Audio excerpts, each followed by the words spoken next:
Hello everyone, today we're going to be talking about molar mass. And before we get into what molar mass is, we need to first review what a mole is. So we talked about earlier that a mole is a counting unit. So just like you can have a dozen of something, and a dozen is 12. So if you have a dozen eggs, that's 12 eggs. You could also have a mole of some item, and that would be 6.02 times 10 to the 23rd of that item. We usually count particles like atoms and molecules in moles because they are so small. However, it is not easy for us to count out individually this many of anything, especially atoms and molecules, because they're so small. So instead of physically counting out 6.02 times 10 to the 23rd atoms or molecules, we know we need to figure out how much a mole weighs, like the mass of a mole for each element or molecule or compound, and that is how we can measure out a mole of any particular substance. So the molar mass then is the mass of 1 mole of any substance. Each substance is going to have its own molar mass, and we'll talk about that in a second. So again, the molar mass is the mass of 1 mole of a substance.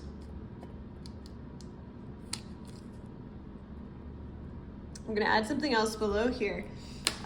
Something that's really convenient is that the bottom number on the periodic table, so what we've been calling the average atomic mass, happens to be the mass of 1 mole of any of these elements. So for example, carbon, to measure out a mole of carbon, you would measure out 12.01 grams of carbon.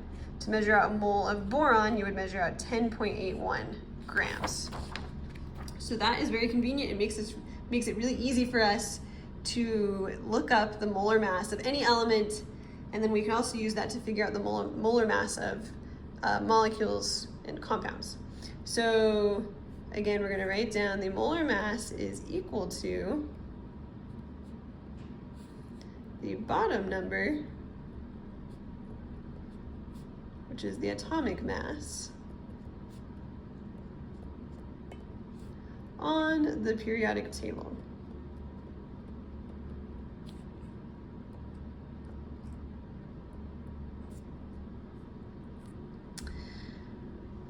Okay, and we are going to be using molar mass as a conversion factor, which is not surprising. We use a lot of things as conversion factors in this class. So let's just kind of look at how that would work. Let's go back to carbon here.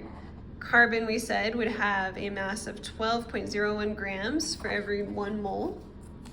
So if we wanted to write that as a conversion factor, we could say 1 mole of carbon is equal to 12.01 grams of carbon. And of course, we could write this as a fraction, and depending on what units we are trying to cancel, we can put different parts of this conversion factor on the top or bottom of the fraction. So we could put 12.01 grams of carbon per 1 mole of carbon, or 1 mole of carbon per 12.01 grams of carbon. All right, so we are now going to practice finding the molar mass of different elements and compounds. So let's start with some elements. All we need to do is look on the periodic table. So we find hydrogen. Its atomic mass is 1.01 AMU, so that's the average mass of hydrogen atoms in atomic mass units, but now this is also the mass of a mole of hydrogen atoms in grams. So the molar mass of hydrogen is 1.01 grams. I'm going to suggest that we always write the molar mass as a fraction. So we want to write 1.01 grams of hydrogen per 1 mole of hydrogen.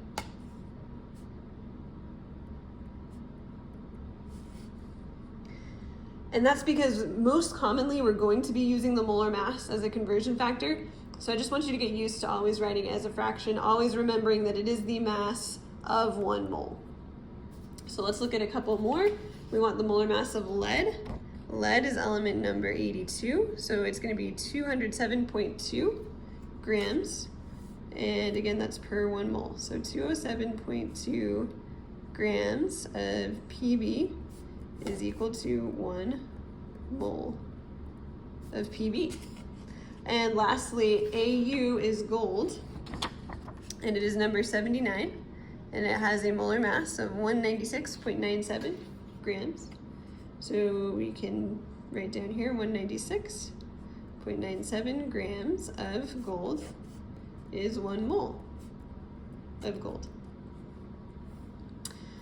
So it's really easy to look up the molar mass of an element. It's also pretty easy to figure out the molar mass of a compound. You just need to look up the elements that make up the compound and add their molar masses together.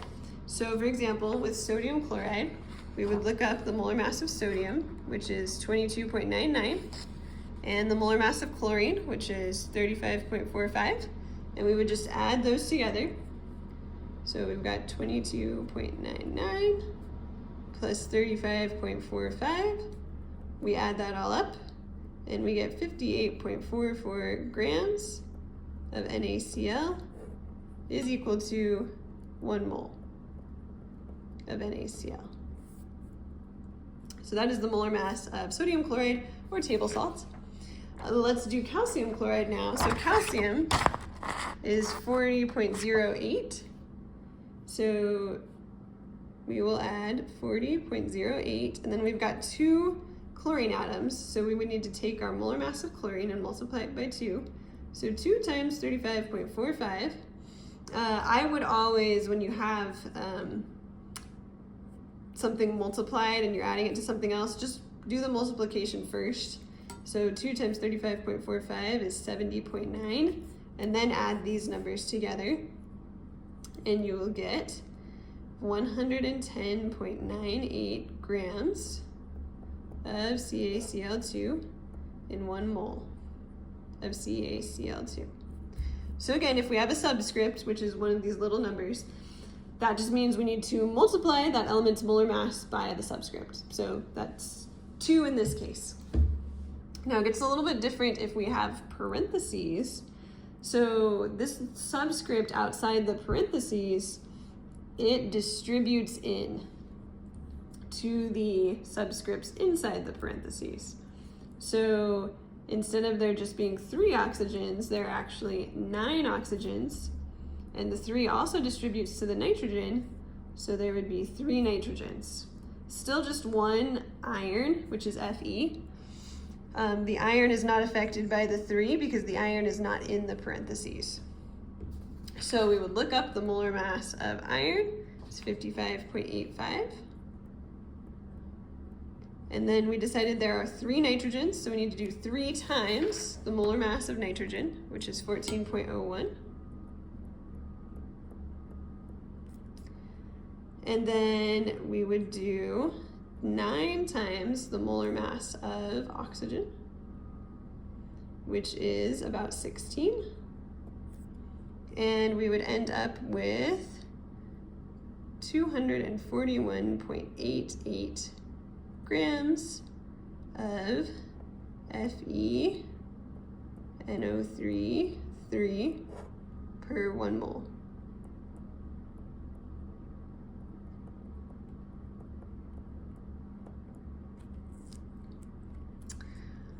All right, so last thing we need to do now is learn how we're going to use molar mass as a conversion factor. So in this problem, it's telling me I have 2 moles of H2O, so 2 moles of water. We want to know how many grams that is. So what I can do is set this up with dimensional analysis with my grid, like I've done in the past. And we will start with the number they gave us, which is the 2 moles of H2O. So 2 moles of H2O. And then we need to find the molar mass of water because we're going to be able to use that to cross out moles and end up in grams. So let's do that down here. We're looking to find the molar mass of H2O. So hydrogen has a molar mass of 1.01. We found that up here. And there's 2 hydrogens, so we would do 2 times 1.01. Oxygen has a molar mass of 16. So my total molar mass is going to be 18.02 grams per 1 mole. Since I want moles to cancel, I'm going to put the 1 mole on the bottom here. So 1 mole of H2O on the bottom and 18.02 grams of H2O on the top.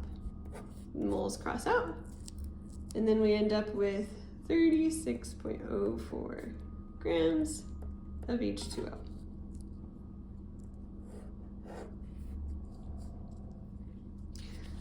All right, last example.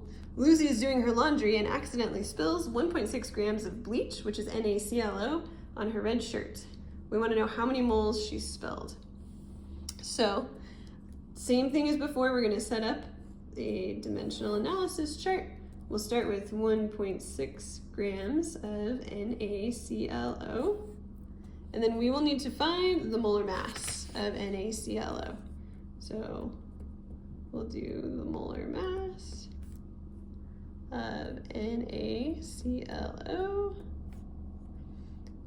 So the molar mass of Na is 22.99, Cl is 35.45, and oxygen is 16. So we end up with 74.44 grams per 1 mole. And then we will take the 74.44 grams and put that on the bottom because we want grams to cross out. So 74.44 grams of NaClO is equal to 1 mole of NaClO. Then our grams cross out. So we end up with 1.6 moles of NaClO on the top, divided by 74.44 on the bottom. And when we solve that, we end up with 0.021 moles. And that is how we can use molar mass as a conversion factor to get from grams to moles or moles to grams.